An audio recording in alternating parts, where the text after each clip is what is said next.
बहुत झाले कलित बहुत पोटासाठी संत झाले कलित बहुत झाले कलित बहुत झाले कलित बहुत ऐसियाची करता सेवा काय सुख होय जीवा काय सुख होय जीवा काय सुख होय जीवा ऐसियाची करिता सेवा काय सुख होय जीवा काय सुख होय जीवा काय सुख होय जीवा विरळा ऐसा कोणी ऐसा को ऐसा कोणी विरळा ऐसा कोण तुका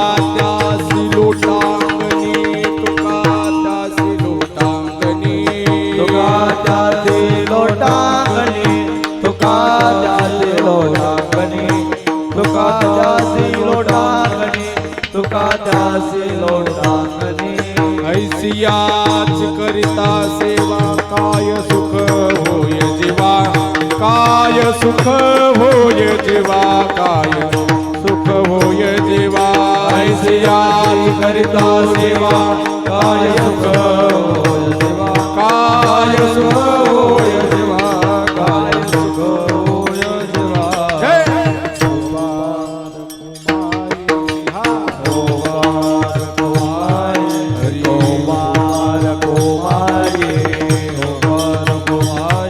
टोपार कुमार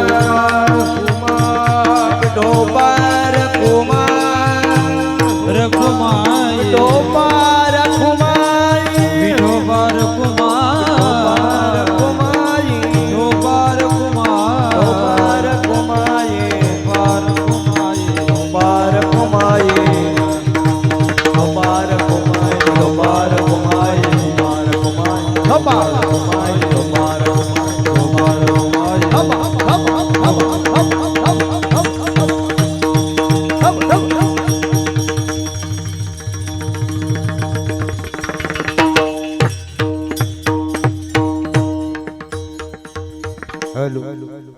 सर्वप्रथम मंदिर कमिटीच्या विनंतीस मान देऊन महाराज सप्त्यातील 5वी सेवा याकरता हजर झाल्याबद्दल सर्व गावकरी मंडळातर्फे महाराजांना धन्यवाद आणि वंदन.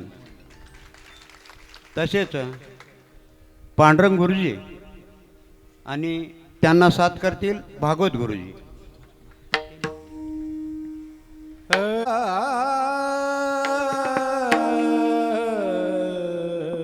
व तसेच पखवाजाची साथ करतील कैलास महाराज.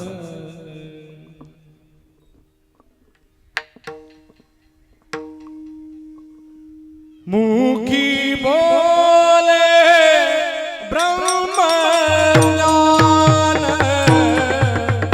मुखी बोले ब्रह्मज्ञान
हे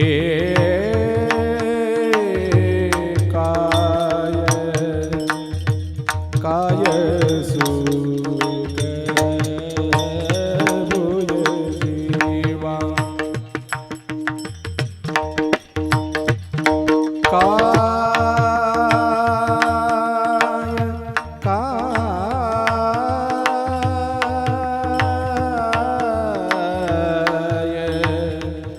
काय सुख भुज जीवा हे काय सुख ना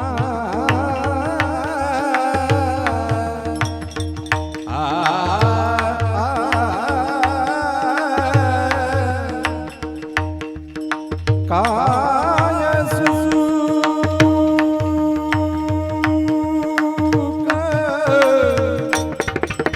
होय जीवा जीवा जीवा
काय सुख होय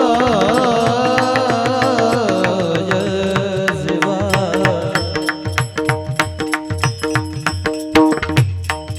काय सुख होय जीवा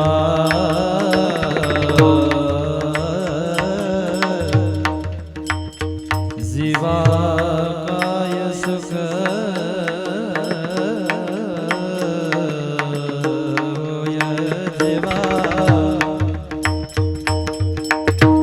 जीवा काय सुख होय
मुखे बोले ब्रह्मज्ञान,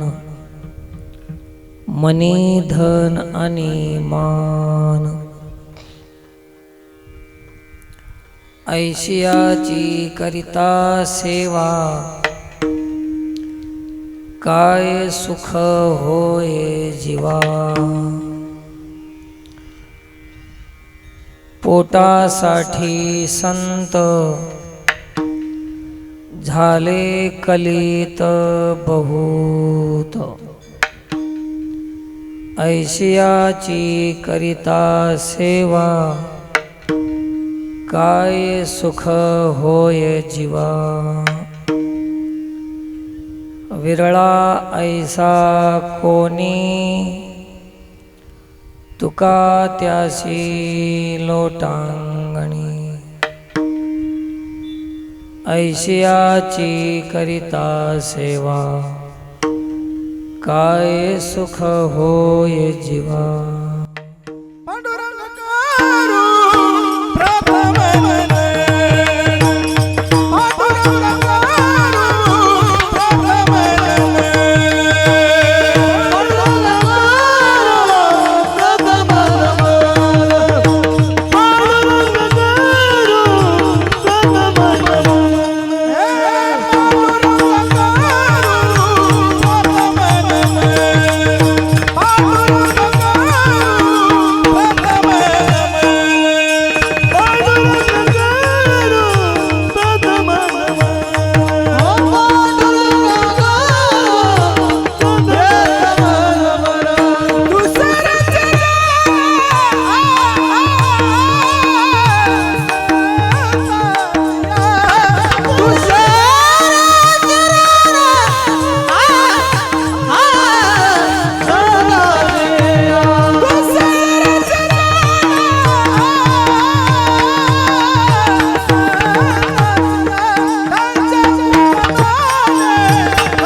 नमामि शमीशान निर्वाणरूपं विभुं व्यापकं ब्रह्मवेदस्वरूपं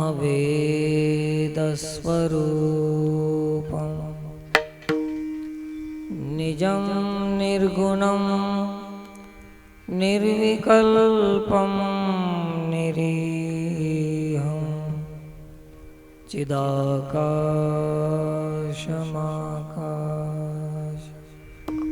वासं भजे महायोगपीठे तटे भीमरथ्या वरं पुण्डरीकाय दातुं मुनीन्द्रे समागत्य तिष्ठं तमानन्दकन्दं परब्रह्मलिङ्गं भजे पाण्डुरङ्गम्।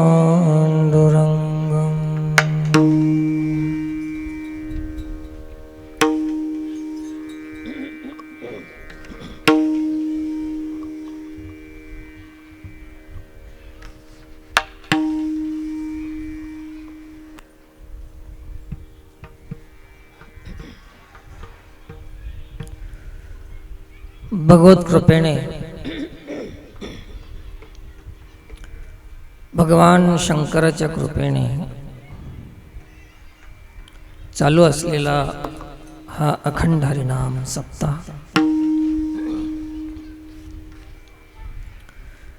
आजची कीर्तन सेवा सेवेसाठी निवडलेला अभंग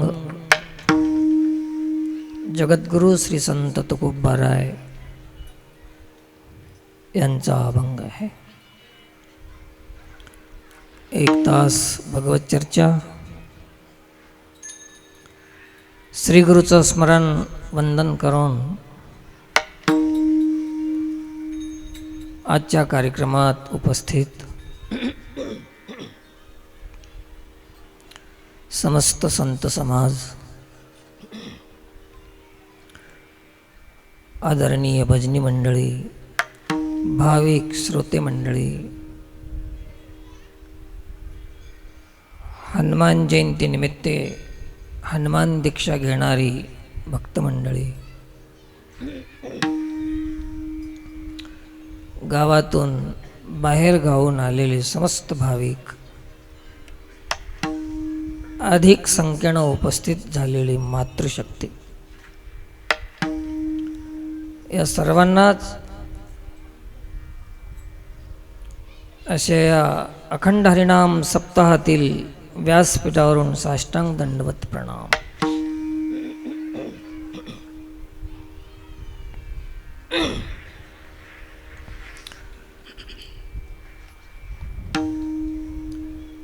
अखंड हरिनाम सप्ताह भजन आहे, कीर्तन आहे, संदेश आहे, उपदेश आहे आणि महापुरुषांचा आदेश आहे।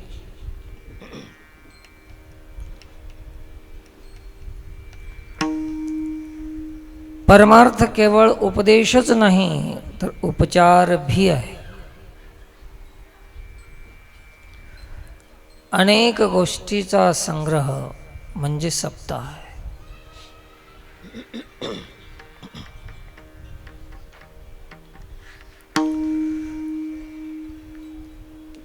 ज्या ज्या आवश्यकता आपणाला असतील त्यांनी त्या आवश्यकता पूर्ण करून घेण्याची संधी सप्ताह आहे। गाणाऱ्याला गाण्याची संधी आहे, वाजवणाऱ्याला वाजवण्याची संधी आहे, ऐकणाऱ्याला ऐकण्याची संधी आहे, बोलणाऱ्याला बोलण्याची संधी आहे, समजून घेणाऱ्याला समजून घेण्याची संधी आहे। अशा अनेक विविध गोष्टी एकत्रित येतात असा हा अखंड हरिनाम सप्ताह आहे।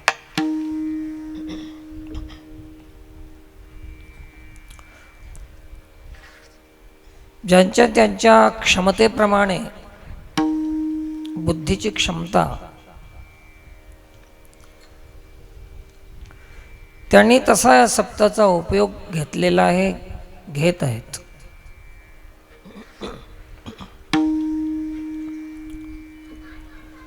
सर्वांगीण विषय सप्ताहामध्ये आहे. आपली आपली क्षमता, आपली आपली योग्यता, आपला आपला अधिकार, आणि एवढंच नाही, आपली आपली स्वतंत्रता आहे. हे महत्त्वाचं आहे.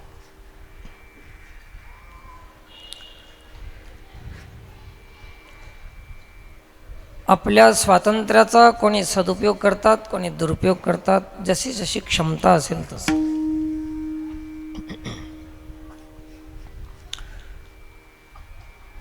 ट्रान्सफॉर्मर एकच आहे, लाईट एकाच जागावरून आलेली आहे, परंतु प्रकाश देण्याची क्षमता बल्बाची वेगळी वेगळी आहे. विद्युत प्रवाहाला आपल्यामध्ये घेऊन प्रकाश देण्याची क्षमता प्रत्येक बल्बाची वेगळी वेगळी आहे. व्होल्टेजवर आधारित आहे की नाही. 100 व्होल्टेज, 200, 500, 1000 आदी आदी. काही 0.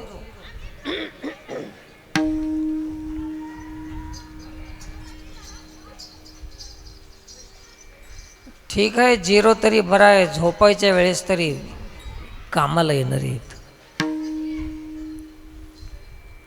पण काही काही तर 0 बी नाहीत, इतके जिरून गेलेले आहेत, प्रकाशच नाही.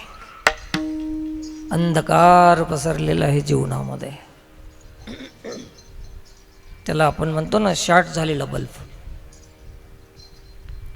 त्याच्यातला तार गळून गेला. सूक्ष्म असा एक तार आहे तिच्यामध्ये, ज्याला तारणारा कोण आहे याच्याशी ज्यांनी संबंध जोडलेला आहे त्याला प्रकाशाचा तार जोडलेला आहे. तारणारा कोण आहे, तारक कोण आहे, त्याचा संबंध जोडलेला आहे. त्याच्यातला तार कायम आहे, तो प्रकाश आहे. त्याच्या जीवनामध्ये प्रकाश. म्हणून असं हे समाजातील विविध प्रकारचे प्राणी जीव आहेत.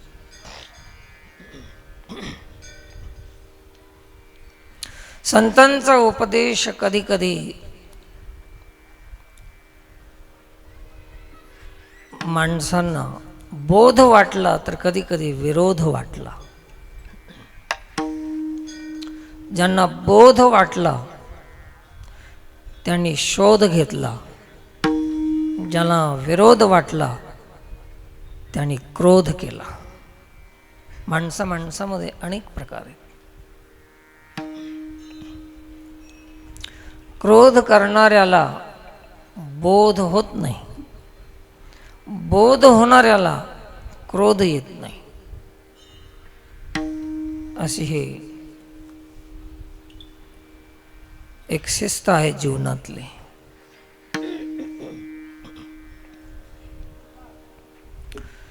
आणि सध्याच्या काळामध्ये आहार बदलला, व्यवहार बदलला, खानपान, रहनसहन, व्यवसाय सगळं बदलून गेलं. त्याच्यामुळे माणसामध्ये सात्विकता कमी झाल्यामुळे स्वाभाविक होऊन गेलेलं आहे क्रोध येणं, विरोध करणं स्वाभाविक होऊन गेलेलं आहे.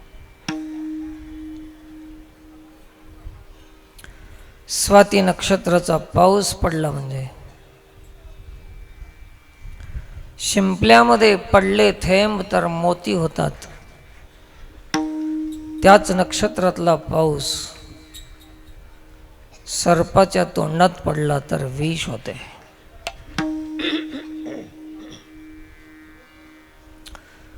म्हणून कीर्तन कधीही शिंपल्याहून ऐकणं गरजेचं आहे, सर्पहून ऐकायचं नसतं. कीर्तनाचं बी विष होऊन जाते.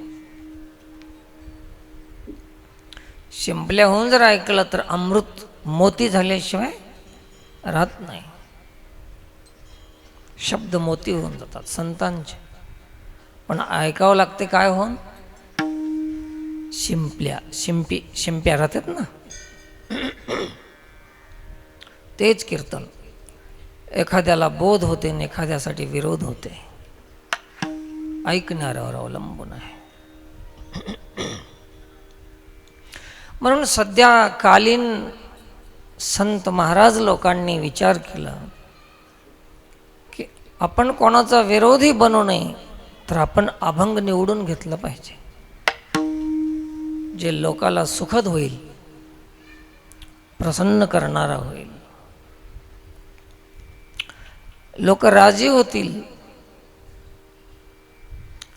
आणि आमची पोळी पिकेल, असं ध्यानात ठेवून अभंग घेण्याची पद्धत सुरू झाली. म्हणून काही अभंग असे तसेच राहून गेले घ्यायचे. आता मला बोध करण्यासाठी मी कोणाचा गुरु नाही आणि विरोध करण्यासाठी मी शत्रू नाही, म्हणून मी अभंग निवडला. दोन्हीची गरज मला नाही. गुरु बी व्हायचं नाही आणि शत्रू बी व्हायचं नाही. बस जे आहे ते राहायचं आहे. बस नारायण महाराज म्हणजे नारायण महाराज, संपलं. अभंग आला ध्यानामध्ये, घेतला सहज अभंग. मुखी बोले ब्रह्मज्ञान, खतरनाक अभंग. मनी धन आणि मान, हा आपल्याला भीती होती. आपणच हे अभंग लिहून काढला असता तर भियायची गरज आहे. लिहिलाय कोण? तुकाराम महाराजांनी. करा कारवाई तुकाराम महाराजावर. विरोध वाटला तर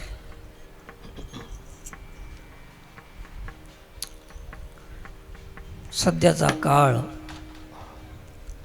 असा एका प्रवाहामध्ये प्रवाहित झालेला आहे आणि प्रवाहाचा वेग तेज आहे. वेग असा आलेला माणूस त्या प्रवाहामध्ये पडून वाहत चाललेला आहे. संख्या वाढली, भजन वाढलं, सप्ते वाढले, पण प्रवाह मात्र, या प्रवाहाचा वेग बी वाढत चालला. आणि एकदा या प्रवाहात जर सापडला माणूस तर पुन्हा बाहेर निघणं शक्य नाही. नुसता प्रवाह नाही, याच्यामध्ये कुठं कुठं भौरे आहेत. कोणता भौरा? सहज कोण्याही साधूला मानणं वेगळं, प्रवाहात पडणं आहे, पण एखाद्याला गुरु जर मानलं तर भौऱ्यात पडलं. आता बाहेर निघणं शक्य नाही. भौरा आहेत.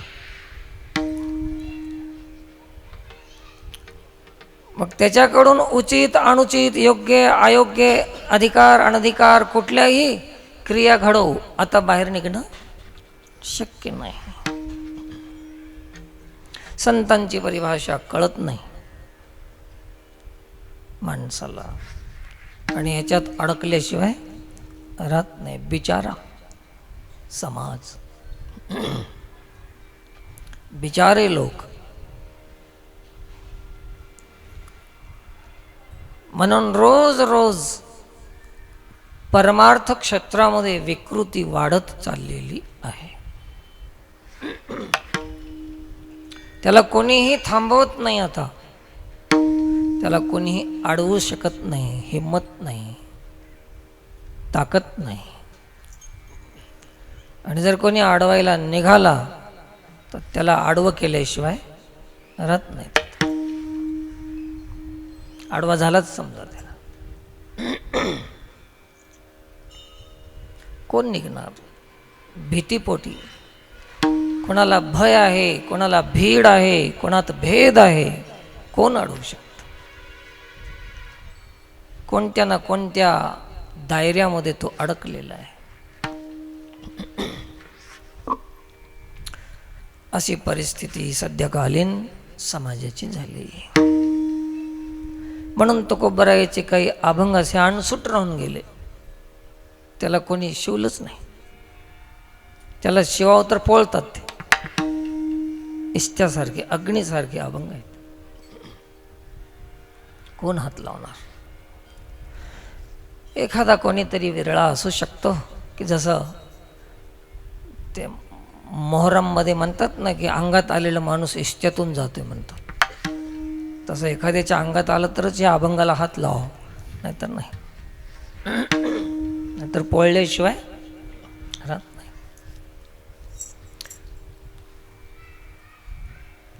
असे काही अभंग आहेत.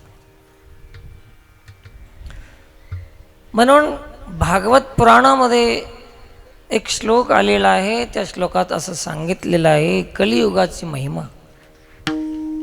कलियुग आत्ता या काळामध्ये आम्ही जे वावरतो, परमार्थामध्ये जे विकृती पैदा करतो, हे सगळा कलियुगाचा सन्मान आहे, आदर. कलियुगाची इज्जत ठेवणारे माणसं जास्त झाले आणि कलियुगाचा अपमान करणारे खूप कमी झाले. चांगलं वागणं म्हणजे कलियुगाचा अपमान, आणि जेवढं वंगळ वागल तेवढं कलियुगाचा सन्मान. कलियुग खुश होणार आणि त्याला लागल ते मिळणार, जे पाहिजे ते मिळणार. कलियुग त्याच्यावर कृपा करणार. जेवढं वाईट वागल तेवढं, जेवढं चांगलं वागल तेवढं त्याच्या मागे लागणार. त्याला दरिद्री येणार, त्याला दुःख येणार. कली त्याच्या मागे हात धुवून लागणार. तू माझा अपमान का करतोस? सत्य का वागतोस? कली. कली म्हणजे कोण? तुमच्या आमच्यातले जे अवगुण आहेत ना, तेच कलीचं स्वरूप आहे, तेच कलीचा अवतार आहे. दुसरं कोण कली? परमार्थ पंथ, परमार्थ मार्गावरून जे पतन होत जाते, ज्या गुणामुळे, ज्या स्वभावामुळे, तेच कलीचा प्रताप आहे. असा हा कली. कलीचा अपमान करणारे लोक नाहीतच आता. कलीचा सन्मान. जेवढं वाईट वागल तेवढं कली खुश.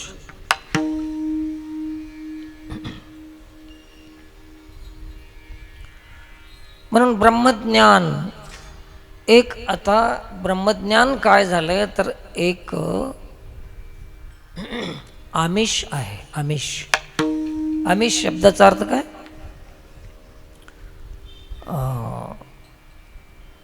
उदाहरणानं सांगेन तुम्हाला. आमिष म्हणजे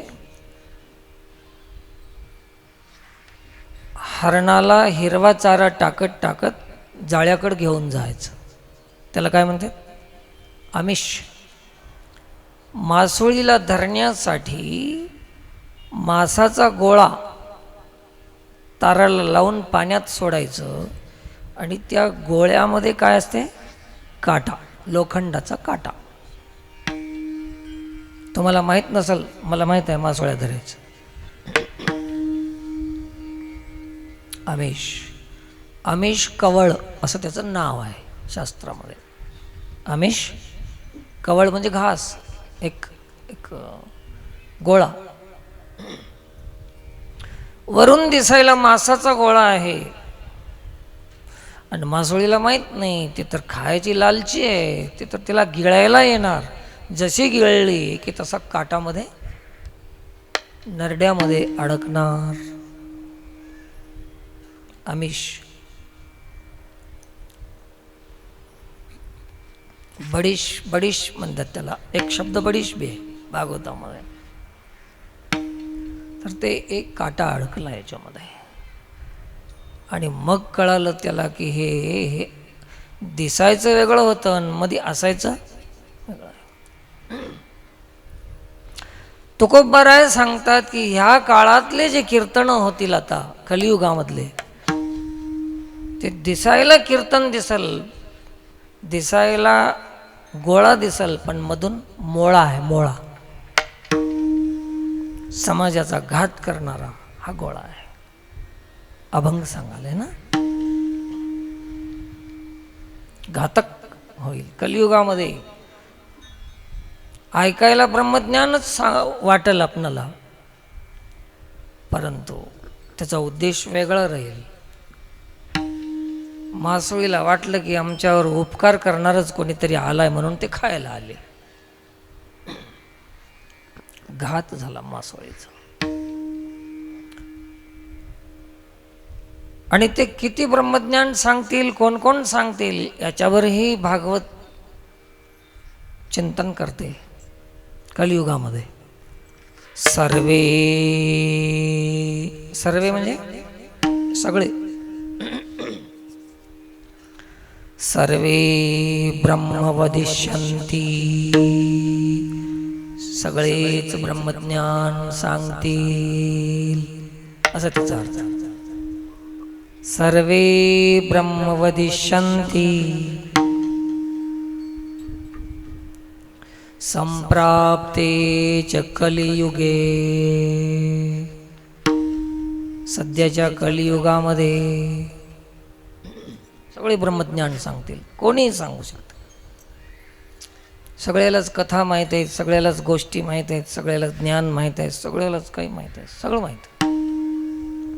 सर्वे परंतु नैव तिष्ठन्ति मैत्रेय. मैत्रेय ऋषीला भगवान कृष्ण परमात्मा सांगाले, हे मैत्रेय, नैव तिष्ठन्ति मैत्रेय. आणि ब्रह्मज्ञान सांगतील, पण ब्रह्मस्वरूपामध्ये, ब्रह्मस्थितीमध्ये टिकून राहणार नाहीत. मग काय करतील? पुढे सांगतात, शिष्णोदर परायण. विषय भोगण्यामध्ये आणि पोट भरण्यामध्ये या कीर्तनाचा वापर करतील, ब्रह्मज्ञानाचा वापर करतील, असं खुलेआम तुकोबाराय सांगाले, भागवत सांगाले. खुलेआम, चोरून नाही, लपून नाही, घोषणा करून, वाजवून सांगाले, वाजवून, पकवाज टाळं वाजवून सांगाले, माईक लावून.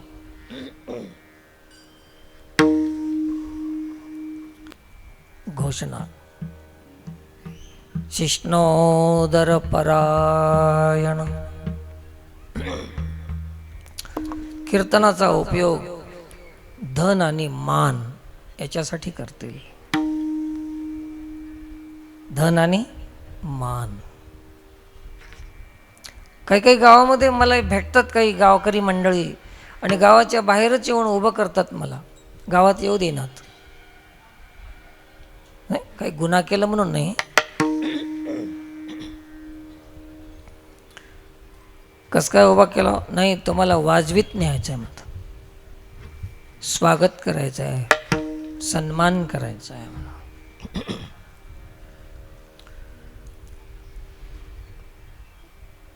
ज्याला सन्मानाची अपेक्षा आहे त्याचा अपमान जीवनात झाल्याशिवाय राहतच नाही. कशाचा सन्मान, काय सन्मान? सध्याच्या काळामध्ये तर लय होऊन गेलं सन्मानाचं, तर येडच लागलं. मान, मनी, धन आणि मान, दोन्ही गोष्टी. आता अभंगात आहे तर सांगावंच लागेल ना, करणार तरी काय. सध्याच्या काळामध्ये तर ते फटाके वाजवायचं एक लय झालंय, आतिषबाजी काय म्हणतात त्याला. लग्नात फटाके, मड चाललं तर फटाके, नवरदेवाला फटाके, महाराज आला तर गावात फटाके. आता फटाक्याचे कशासाठी वाजवा, सगळ्यासाठी तेवढंच महत्त्व त्याचं.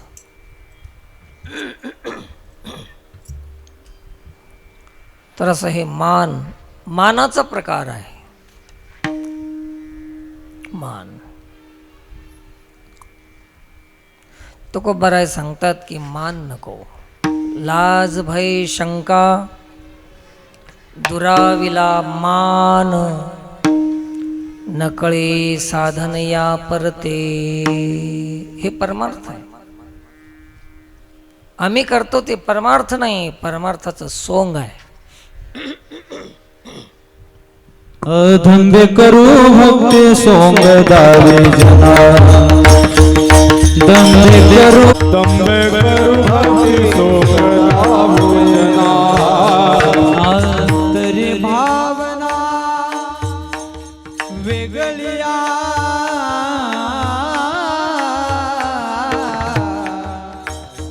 आंतरे भावना वेगळ्या, दंबे करू भक्ती सोंग दावेजना, दंबे करू भक्ती सोंग दावेजना.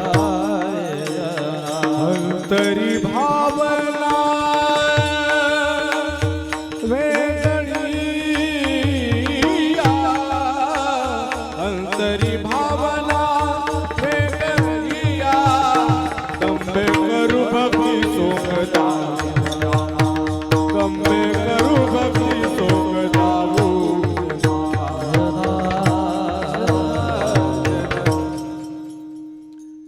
सोंग दाऊ जना, अंतरी भावना वेगळ्या. वेगळ्या आल्या, मनातल्या भावना वेगळ्या आहेत, वरून सोंग आहे. दाखवायचं एक, करायचं एक. दात दाखवायचे वेगळे, खायचे वेगळे, बोलायचं वेगळं, करायचं वेगळं. हे कलियुगातला प्रकार आहे. वरी भगवा झाला नामे, अंतर वसते नामे, झाला म्हणून येसा तू, जगी विडंबना पातू. वरी भगवा झाला अंतर वसते नामे, झाला म्हणून येसा तू, जगी विडंबना.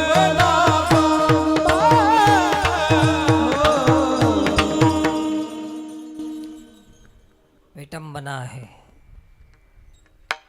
सगळं सोंग वाढत चाललं आणि लोक सोंगाला भुलतात.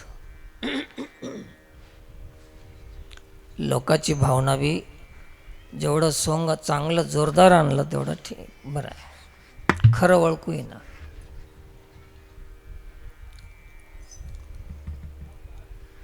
खरं काय खोटं काय ओळखायची, सोंगात काय ओळखू येणार आहे.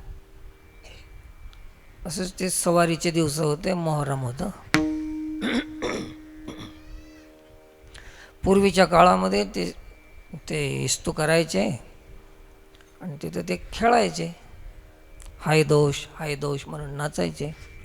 हाय दोष म्हणजे अजून दोष गेला नाही, हाय दोष असं म्हणून नाचायचे. ते रात्रभर सोंग काढायचे सवारीच्या ह्याच्यामध्ये. पूर्वीचा काळ होता.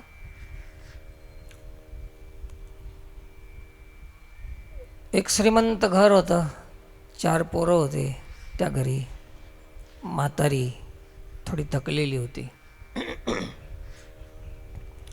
त्या पोरं रोज सोंग बघायला यायचे आणि म्हातारी एकटीच घरी घर राखायला राहायचे. एक दिवस चोरांनी पाहून विचार केला की म्हणले संधी आहे, सगळे सोंग बघायला चाललेत, आपण इकडं काम करावं. चोरा आले घरी, पोरं गेले सोंग बघाय, चोरा आले घरी. घरात प्रवेश करून म्हातारीला धरलं एकानं. बाकी लोकांनी काय घ्यायचं होतं, सोनं नाणं पैसा आदला सगळा घेतला, भरले आपले बॅगा वगैरे. मग निघून जायचं ना, चोर निघून गेले नाहीत. त्या म्हातारीला काय केले, असं लाकडाची ताटी तयार केली आणि त्याच्यावर बांधले, मड बांधले आणि चौघानं खांद्यावर घेऊन इथं मोहरममध्ये आले, जिथं सोंग चालू होते की नाही तिथं आले चोर. त्या आलाव्याच्या भोवती फिरू लागले. ते म्हातारी बोंब लागली वरी, पोरो पोरो चोर आले रे, घर लुटलं र, मला सोडा र. हसा आले लोक. काय वाटले लोकांना? समज काय झाली? हे बी एक सोंगच आले काय की वाटलं. नरड खरडून सांगाली म्हातारी, तरी लोक हसण्यावर, पोरं बी हसाले तिचे. आमच्या आईला कसं जमलं असेल हे सोंग काढाय, काय हुशार आहे आमची म्हातारी, सगळ्या सोंगापेक्षा चांगलं सोंग आणली. कोण म्हणाले? तिचे पोरं. फिरले फिरले फिरले. एक पुढचं म्हणाले, ते चोर म्हणाले पुढचं फिरत फिरत, सच कहती है बुड्ढी लेकिन सुनता है कौन. असं म्हणले 2-3 येडे फिरले, म्हातारीला तिथं टाकून पळून गेले. पळून गेल्यावर म्हातारीला सोडल्यावर म्हातारी रडल्यावर मग कळालं की चोर होते. मग तसं तुम्हाला बी आज कळणार नाही, आज नाही कळणार तुम्हाला. एक दिवस असा येईल की ते कळायला लागेल तुम्हाला. आता जागा रे भाईनो जागा. आता जागा रे भाईनो जागा. जग जोगी जग जोगी जागे जागे बोलती. हो जग जोगे जग जोगे जाग जाग बोलते. जग जोगे जग जोग जाग जाग बोलते. जागता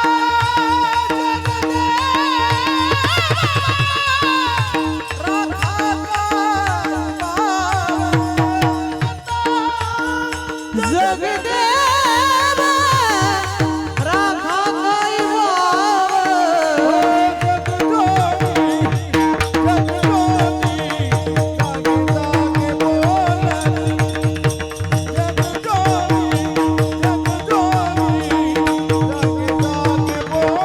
जोगे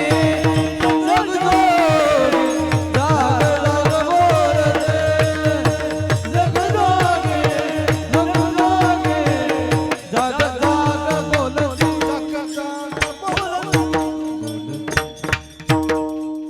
दादा मोठी गडद अंधारी, घरचे सामसूम चोर बैसले दारी. गाफील निजता नेतील गाठोडी सारी,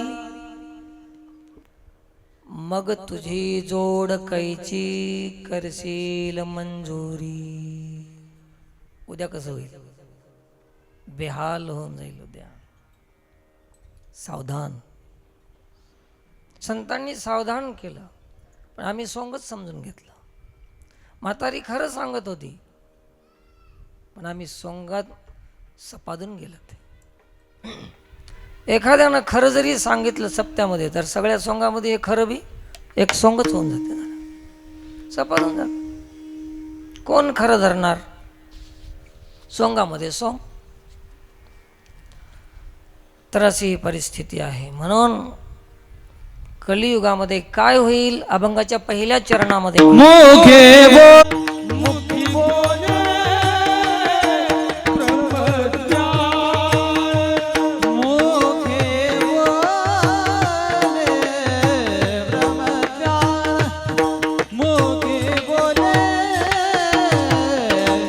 ब्रह्मज्ञान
परिणाम सांगतात त्याचा महाराज. हे तर कलियुगामध्ये आहेच, परंतु काही गोष्टी अशा आहेत की काही केल्यानंतर त्याचा परिणाम पाहायला पाहिजे. लाभ, मजा येणं वेगळं आणि लाभ होणं वेगळं. मजा तर येतेच, परिणाम बी पाहावं लागेल.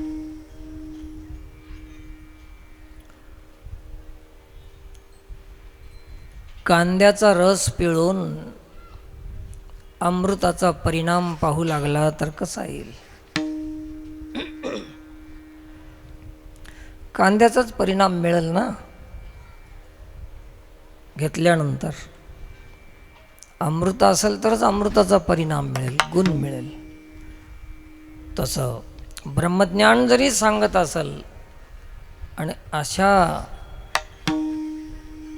महाराजांचं साधू कीर्तनकार असेल, कथाकार असेल, अशांची सेवा आपण करालोत. हे तुम्ही आम्ही काय करालोत? अशांची सेवा करालोत, सेवा करालोत. त्यांचे घर चाललंय, त्यांचं दार चाललंय, त्यांचा व्यवहार चाललाय, त्यांचं सगळं संसार चाललाय, सगळं ठीक आहे. तुम्ही तर पुण्य करायला, परोपकारार्थम इदम शरीरम, खूप चांगलं आहे.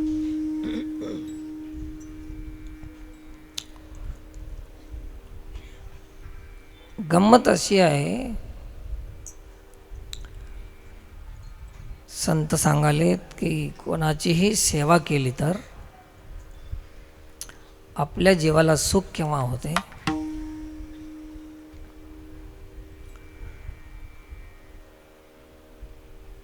गाय दुधाची आहे की भाकड गाय आहे हे न पाहता जर चरवी घेऊन दूध काढायला बसलं तर दूध मिळेल की लाता मिळतील गायच्या? दुधाची आलो लोपता, भाकड गाय पिळू जाता, शिंपीभर दूध नाही हाता, हानी लाता तात्काळ. लाता खायचंच आहे. तसं अशा लोकांची ब्रह्मज्ञान सांगतात, परंतु धनासाठी सांगत असतील, मानासाठी सांगत असतील तर ते केवढाही मोठा गुरु असला तरी असल्यांची सेवा केल्यानं सुख होणार नाही. अभंगाचं दुसरं चरण.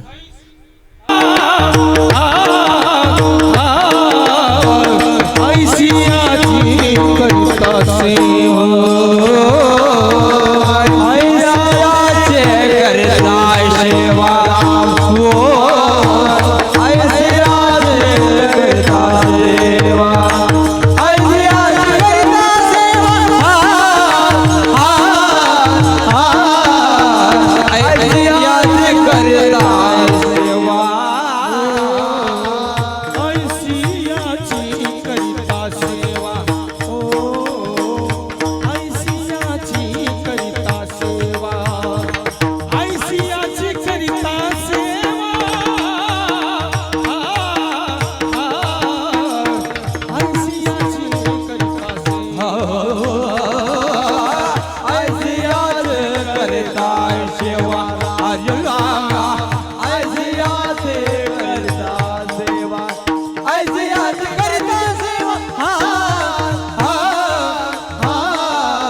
ऐशियाची करिता सेवा.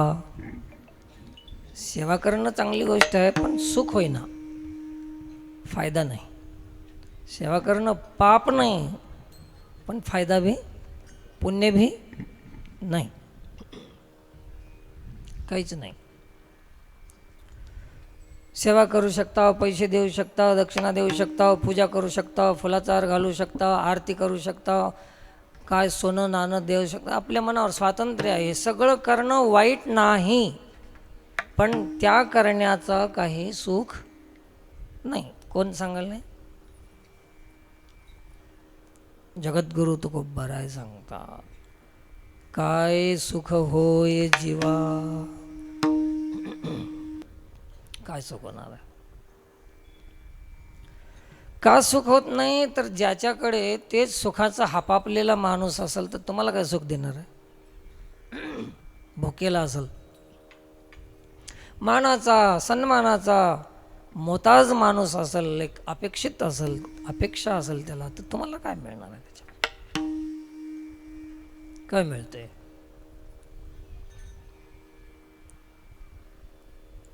हलकी गेली ढोलकीपाशी तर काय सुख मिळणार आहे?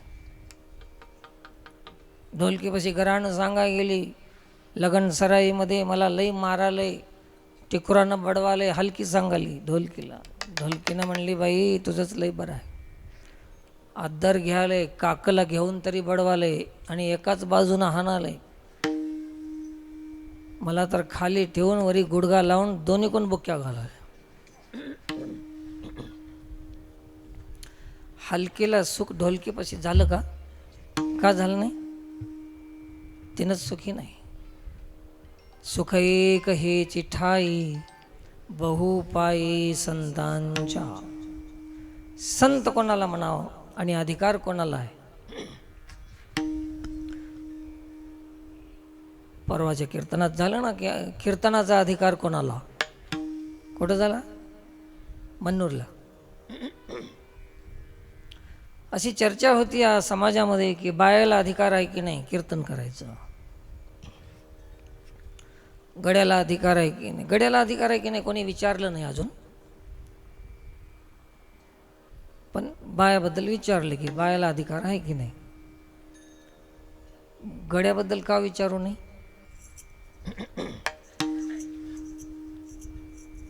विचारायला पाहिजे ना. समानता आहे ना परमार्थामध्ये, तर का विचारू नये? अधिकार आज बी सांगून जातो डबल. ऐकलेले असतील मन्नूरमध्ये तर आज बी ऐका ना, काय बिघडाले का काही? बायांना अधिकार नाही ना, गड्याला अधिकार नाही कीर्तनाचा.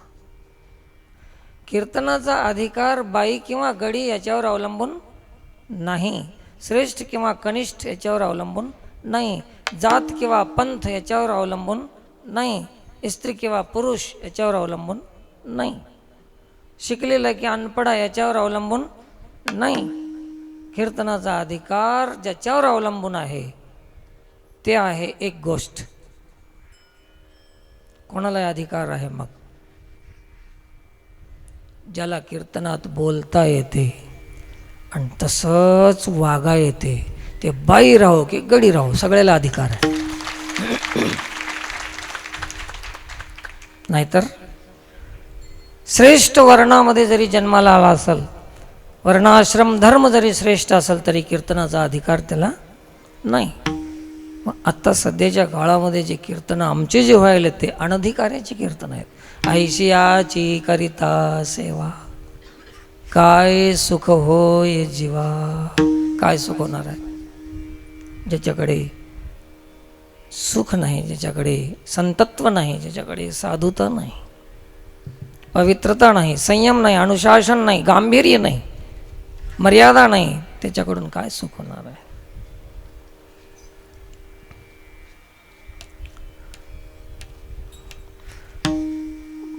हे लोक म्हणतील मग एवढे महाराज मग उगच आहेत का? मग तर तुकोबारायानं विचारल्यावर तुकोबाराय सांगतात,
झालेत, कशासाठी झालेत, तुकोबरायाने सांगून दिलं. पोटासाठी संत झाले कलित बहुत.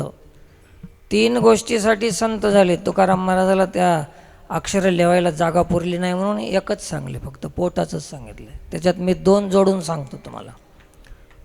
पोटासाठी, मठासाठी, नोटासाठी. जागा नव्हती त्याच्यात, ते 3ही लिहत होते पण ते जागा नव्हती. अक्षर बरोबर बसण्यासाठी एकच सांगले. ते एकामध्ये सगळं आलंच की. आता मठासाठी, पोटासाठी, नोटासाठी झाले कलित बहुत. एक नाही, मी मागे एकदा ऐकलं होतं 7 लाख महाराज आहेत म्हणा. आता कोणीतरी सांगितलं होतं, सर्वे केलं तर वाटते. झाले कलित बहुत. जे संत असतील त्याला कशाला राग येईल, आणि राग येत असेल तर ते मग पोटासाठीच आहेत. असे संत तुकोबरायाने सांगून दिला. मग ऐशियाची करिता सेवा, जे पोटासाठी संत झाले त्याची सेवा केल्यानं काय सुख होय जीवा, काय सुख होईल.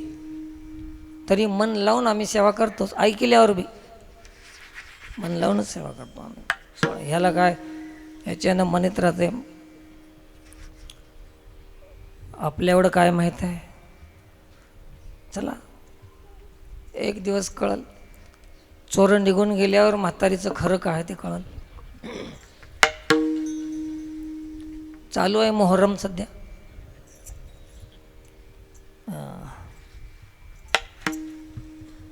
तुकोबराय सांगतात असल्यांची सेवा केल्यानं काही सुख होणार नाही.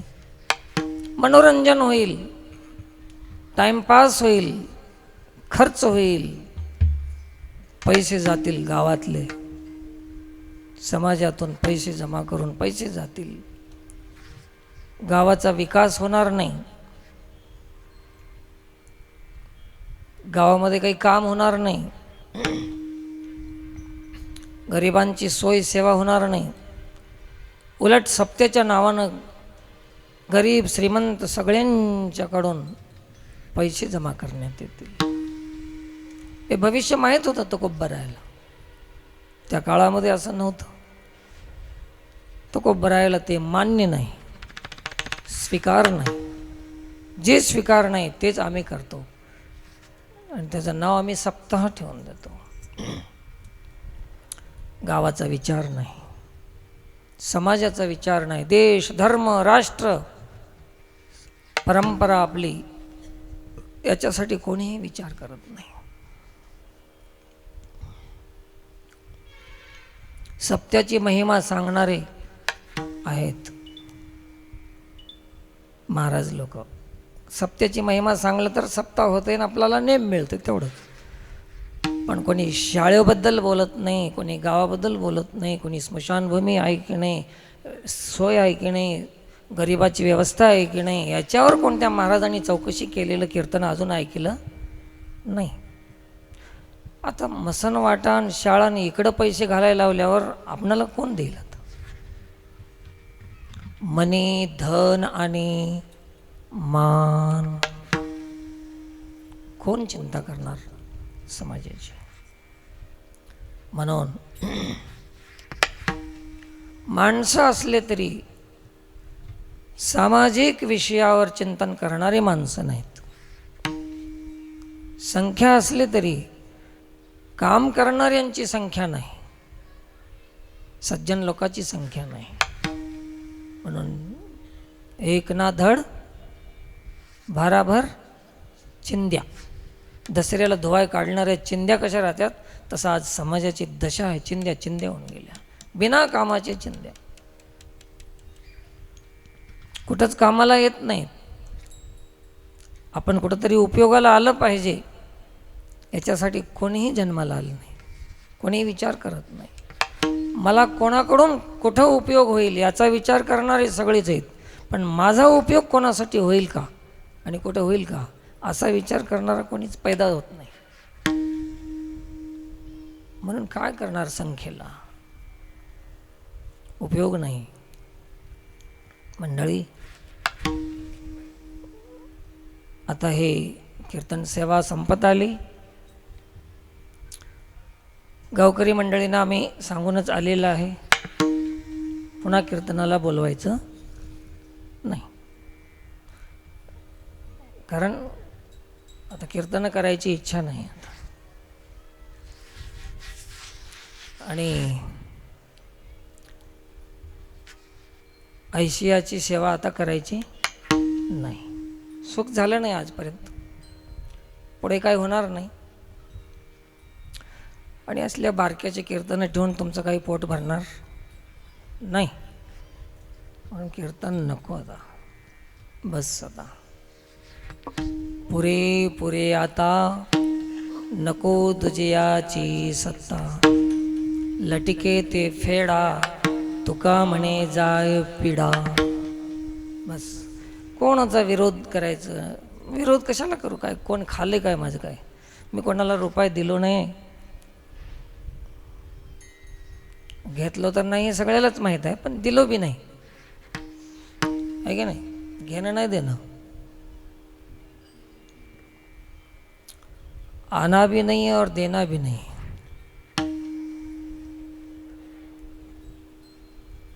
यायची चिंता नाही आणि काही आपल्यापासून जाईल म्हणायचं भय नाही.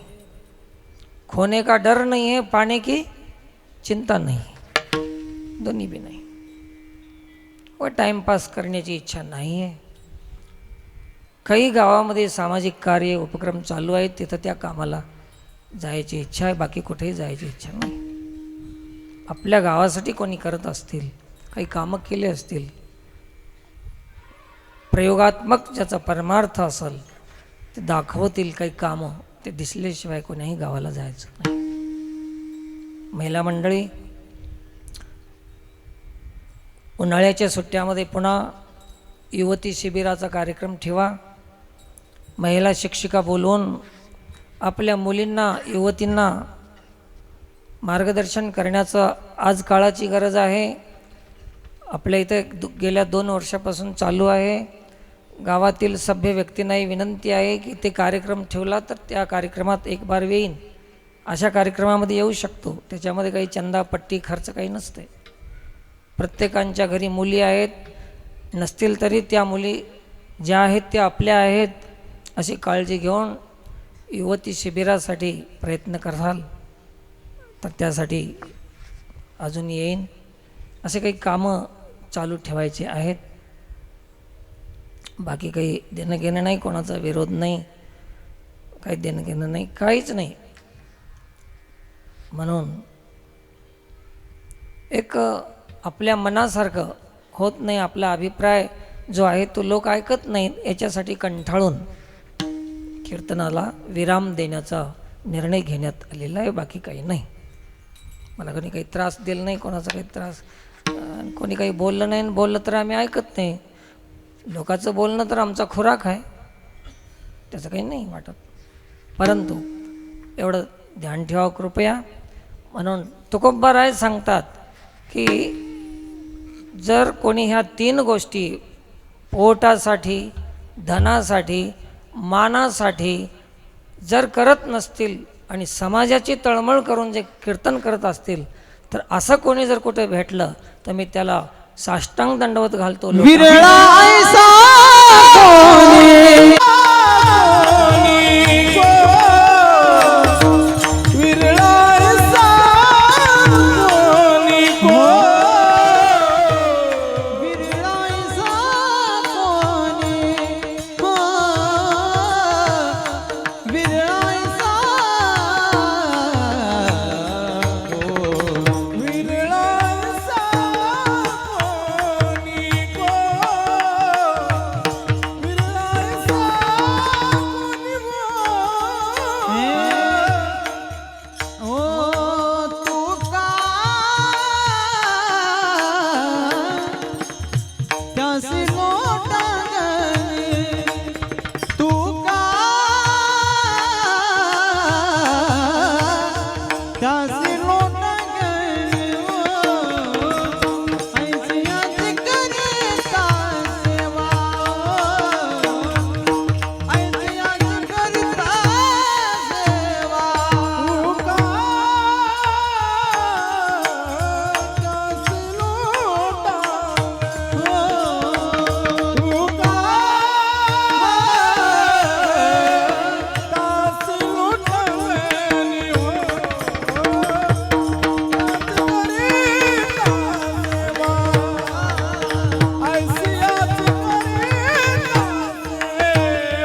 काय सुख होय जीवा काय सुख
होय जीवा जीवा जीवा जीवा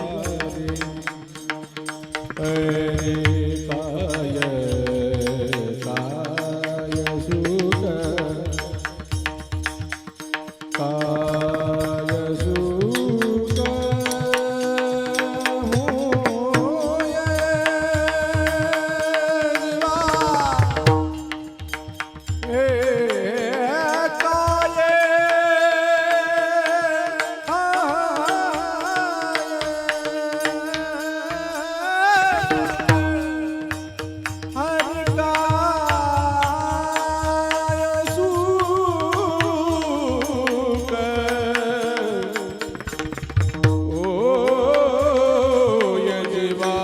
होय जीवा काय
सुख होय जीवा जीवा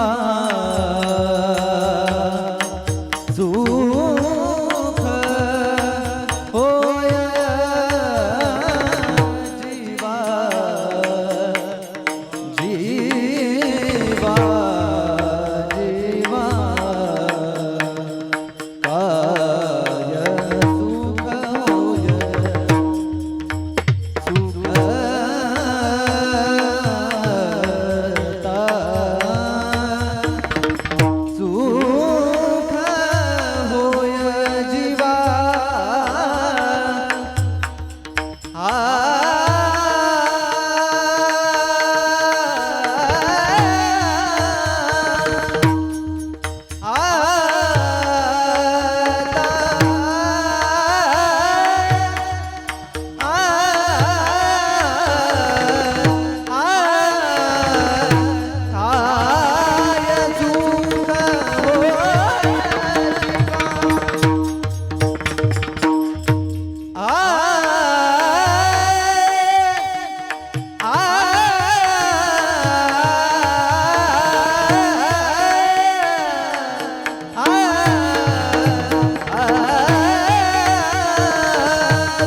पडले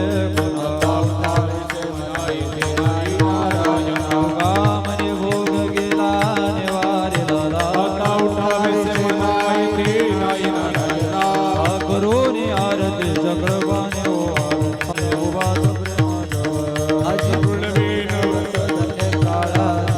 प्रेम सप्रेम आरती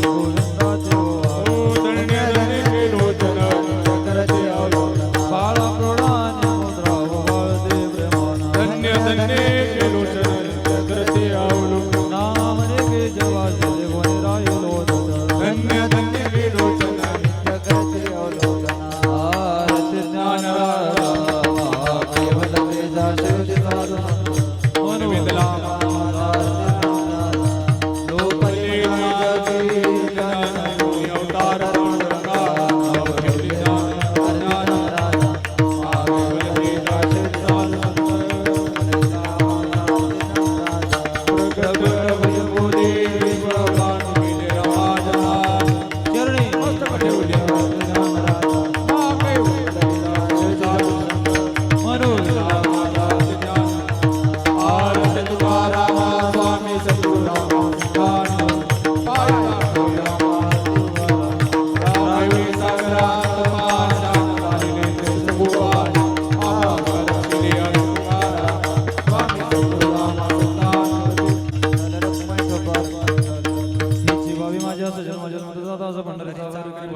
संत संगे सर्व काळा कर्णप्रेमाचा चंद्रभागी स्नान मागणी ते कृत प्रत्यारी पाय पांडुरंगा या संतास हे जीवन तुझे काही कामने आता उतारतो पाय या संतास हे जीवन तुझे काही खाली बसा खाली ज्ञानदेव तुकाराम तुकाराम तुकाराम भोलेनाथ भगवान कुंडली कबर